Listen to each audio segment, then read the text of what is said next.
বিসমিল্লাহির রহমানির রহিম। আসসালামু আলাইকুম। মানবজাতির হিদায়াত কল্যাণে নির্মিত বিশ্বের সর্বোত্তম গৃহ বায়তুল্লাহ শরীফ। এটি হলো আমাদের বায়তুল্লাহ শরীফ বা কাবা শরীফ। আজকে আমি আপনাদেরকে কাবা শরীফের বিভিন্ন দিক আপনাদেরকে জানাবো। এটি হলো মক্কা শরীফ। এটি হলো তার একটি অংশ, হাজরে আওসাদ। এটি হলো মুলতাজিম বা তওবার দরজা। এখানে তওবা করলে আল্লাহ তাআলা কবুল করবে, বলুন আলহামদুলিল্লাহ। এটি হলো মাকামে ইব্রাহিম, যা এর উপর দাঁড়িয়ে হযরত ইব্রাহিম আলাইহিস সালাম পবিত্র কাবা শরীফ নির্মাণ করেন। এটি হলো জমজম কূপ। এটি হলো নবীজি সাল্লাল্লাহু আলাইহি সাল্লামের দুধমাতা হালিমা সাদিয়াল্লাহু আনহার বাড়ি।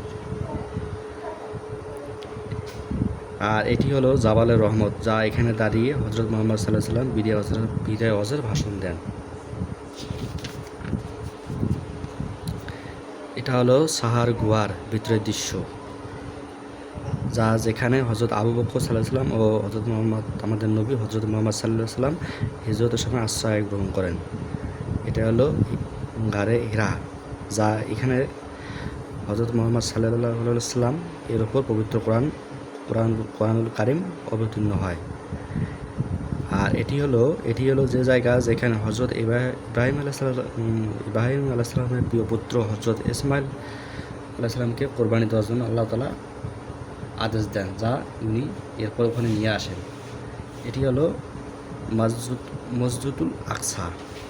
এখানে হযরত মুহাম্মদ সাল্লাল্লাহু আলাইহি সাল্লাম মিরাজের রাত্রে পৃথিবী থেকে বুরাকযোগে উদ্যানে ভ্রমণ শুরু করেছিলেন। এটি হলো মসজিদে কুবা, যা মক্কা থেকে মদিনা হিজরতকারী সর্বপ্রথম এই মসজিদ নির্মাণ করেন, যা এখানে এক ওয়াক্ত নামাজ আদায় করলে একটি মাকবুল উমরাহ সওয়াব পাওয়া যায়, বলুন আলহামদুলিল্লাহ।